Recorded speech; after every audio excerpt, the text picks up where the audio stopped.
Some of us may still be enjoying Thanksgiving leftovers in the fridge. Well, the annual feast leaves both our guests and our garbage cans full.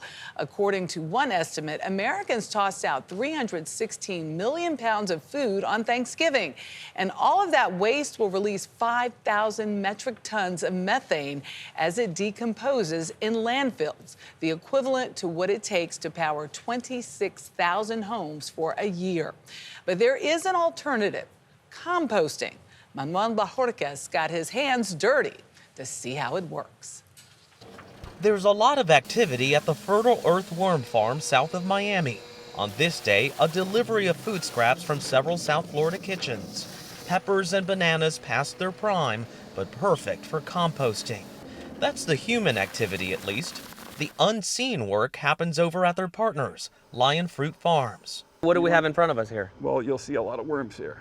So we're very blessed to have a lot of worms, and these are all red wiggler worms.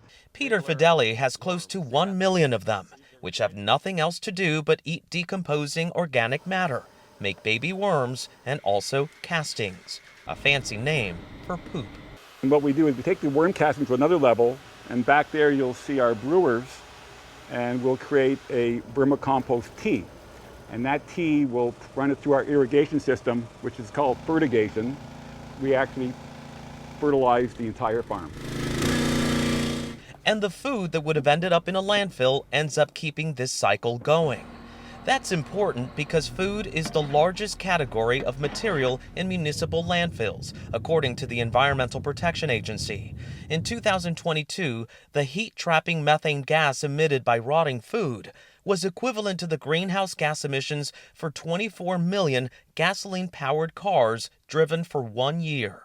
Back at Fertile Earth Worm Farm, Dr. Lynette Sobel is known as Miami's queen of composting. She and her staff process 2,500 tons of organic food matter a year. We do a bunch of restaurants like Pura Vida, Chipotle, Starbucks. We work with food distributors, hospitals, and so we collect their food scraps and then we bring it here and we turn it into soil. Since compost piles can still release methane gas if not done right, there's a science she painstakingly follows to prevent that. What she's also trying to do here is educate the younger generation. Like, we can't keep doing business as usual. Like, I have a kid and hopefully my kid will have kids, and it's like what we do now affects them. So shouldn't we wake up and think about what we're doing and maybe try and do things better?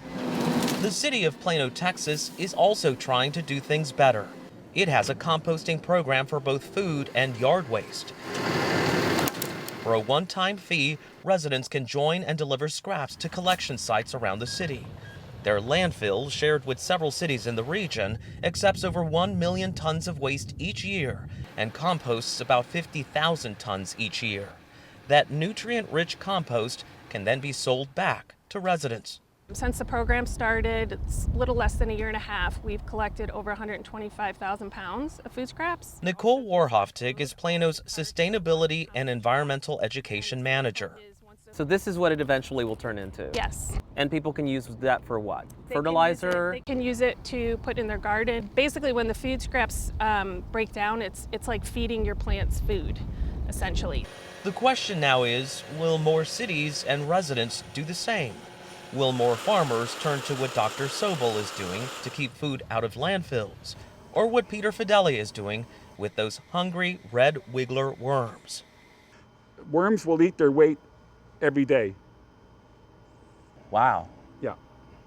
And I love my worms because they work 24 hours a day, 7 days a week, and they never complain. Best employees I've ever had. For CBS Saturday Morning, Manuel Bajorquez, Miami.